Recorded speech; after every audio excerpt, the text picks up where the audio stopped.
Love Letter 2, Take 1. September 17th, 2020.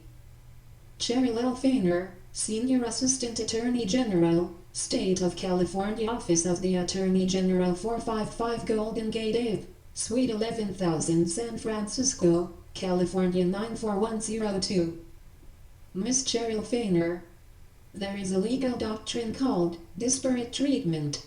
I've included the actual definition below as well as analogous examples. Try your best to follow along because based on you and your department's actions to date, it is abundantly clear you truly don't have a firm grasp on this particular concept. Not to worry, I will clarify your persistent confusion and denial. Apparently, you and your bigoted colleagues attempt to implement the law in any manner or way in which you see fit. Often, your nefarious implementation of the LAW occurs by hook or by crook. Remember, the law was not intended to be utilized in such fashion. Rather, the law is to be implemented in a consistent manner by which it is actually written. So, you et al. Either have severe reading and reading comprehension deficits that are rarely seen in most 8th graders or are merely a gaggle of bigoted fools and paycheck whores. With a 98% certainty, almost entirely, but not completely, I am convinced the situation is formulated by more of the latter state, rather than the former. Furthermore, it is exceedingly plausible that given you and your colleagues' meager 8th grade reading level and utter dearth of reading comprehension skills, you, Cheryl Feiner, and your colleagues are unable to, in good faith, implement and practice the law precisely as written and intended. By now, you should be readily aware you are all fallible human beings prone to making mistakes. As a matter of fact, it is entirely possible for you to make big catastrophic mistakes that will cost you, your department, and the state of California millions of dollars. In addition, as a result of your malice and ignorance, you will most likely suffer loss of employment, stature, and credibility. To think otherwise is inconsistent with reality. In other words, you are delusional and suffer from delusions of idiocy often only seen in narcissistic egomaniacs who lack superior intelligence. These individuals often also lack self-esteem and typically deflect any criticism of wrongdoing back onto the parties asserting wrongdoing. Regardless of whether you have made these errors intentionally or unintentionally, it doesn't make a shit under the actual law. Of all the people in state of California, you are one of the few that must understand this. But Cheryl, as you have sadly demonstrated, time and time again, you don't. You prefer to live in a world of alternate facts, Kafka Twilight Zone, much like a white supremacist Nazi Holocaust denier. Mind you, Cheryl, this behavior and these acts are not permissible by law. Sadly, making matters even more dire is the compounding fact that you hold the second top law enforcement position in the state of California. In addition to the aforementioned BS, the next thing you will assert is there aren't neo-Nazi police, sheriff, gangs embedded in the LA and OC Sheriff's Departments, LASD OCSD, and that these embedded officers play no role in the LA and OC Superior Court judiciaries. Think Theodore Howard's bailiff, Chuck. Cheryl, at this point, the die is cast.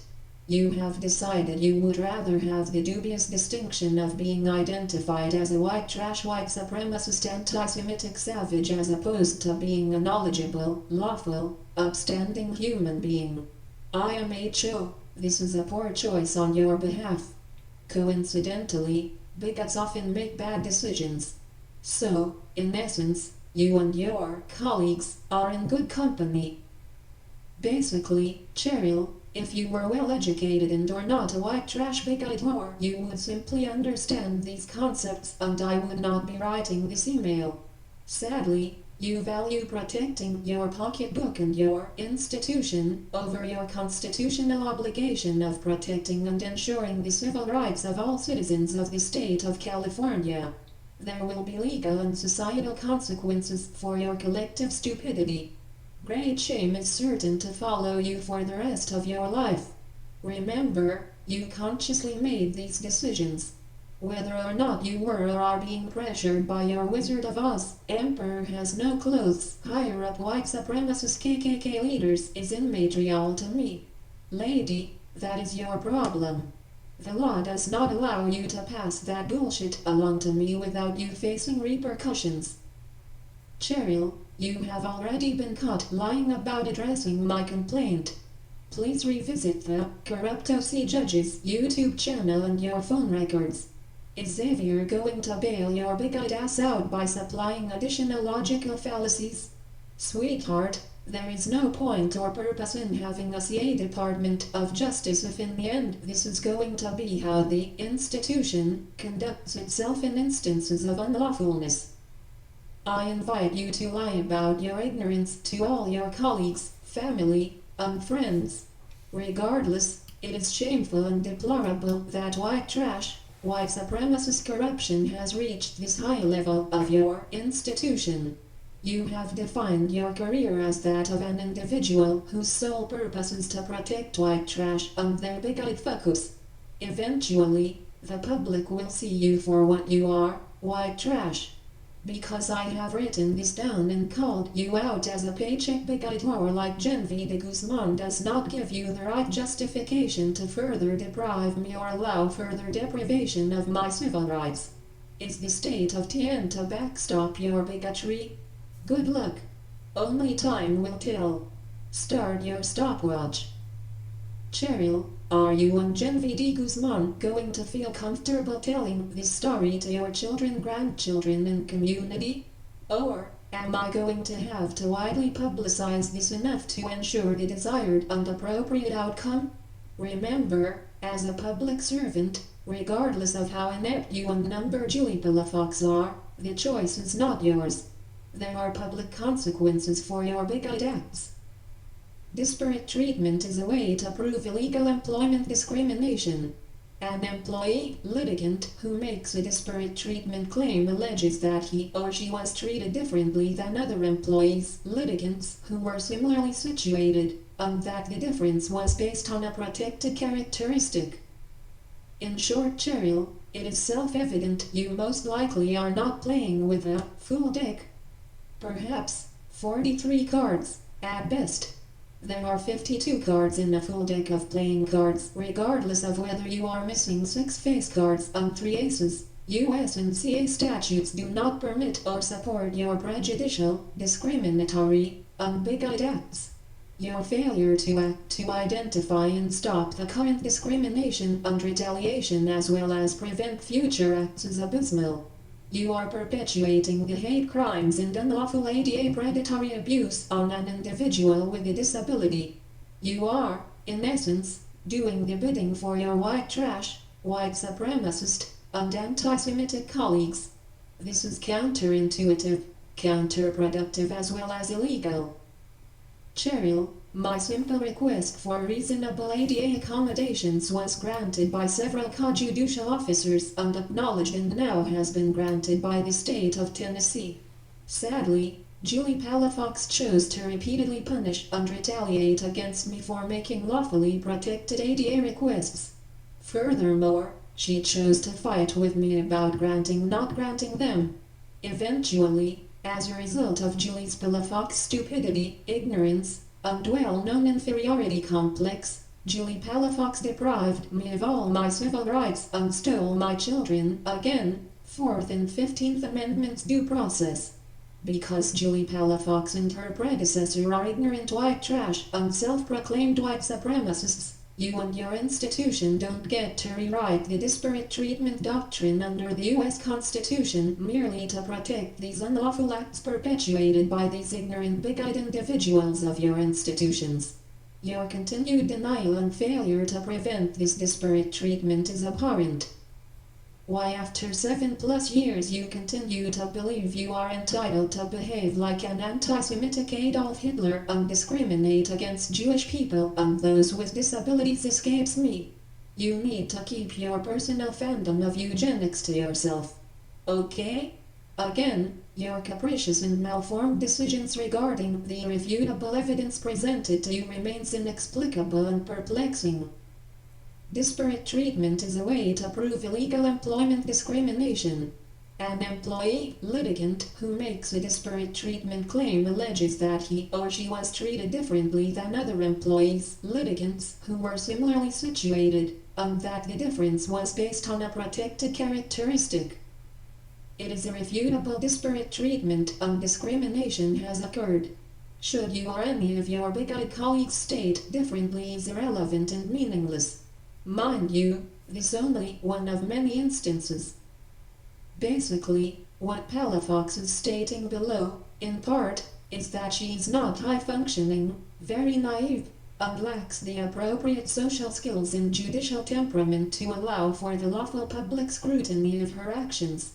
Her desire to not allow me access to review her own moronic transgressions in the written court report or record is unconstitutional. Compounding her bigotry, she went even farther to deprive me of my right to be heard by conspiring with opposing party's counsel, my former counsel, Theodore Howard, Gail Hickman, Robert Bullock, et al. To further strip me of all my civil rights. Moreover, she vindictively assigned me to a guardian ad litem, i.e. a courthouse whore. The sole purpose of the assignment was to gain unlawful control of my civil rights such that the court could illegally obtain gold money to fund your white trash bigoted Nazi organization. Ultimately, this malice contributed to the death of my Jewish mother, Marion Wise. Obviously, this is problematic. It's unfortunate, Cheryl, your organization is that corrupt and lacks the essential safeguards in place to prevent such blatant bigotry. But, here we are, aren't we? You truly are an ignorant fool and will be held accountable for your Nazi WWII-like transgressions. An inordinate number of the 13D007979 transcripts clearly illuminate that both Theodore Howard and Julie Palafox either don't understand constitutional law or refuse to follow the law of the land. You have enabled and permitted their transgressions such that they are not being called out or scrutinized for their perpetual and obvious neo-Nazi fuck-ups. Of all the organizations in the state of California, your department, the Department of Justice, including you, Cheryl Feiner and Attorney General Xavier Becerra, must understand the intent and purpose of the U.S. Constitution and the applications of the ADA. Unfortunately, based on your actions to date, you either don't understand or are merely unable and unwilling to concede defeat. If this attitude persists, you will need to pack up your shit and resign. I maintain, based on the evidence before us, the U.S. Constitution, and the Holy Bible, things are going to get much worse for you, your colleagues, your institution, and the public perception of you and your extended families of bigot supporters. Again, these are choices you are actively making. That said, I do encourage you to disprove my theory in spite of the impossibility of doing so. Yes, you could continue your avoidance, like saying you will call me back and not actually doing so. This is one way you ensure you don't have to address my constitutional right to petition the government with grievances. Again, pretending discrimination and retaliation are not occurring is an outright falsehood that cannot be substantiated by any claims, past, present, or future you make.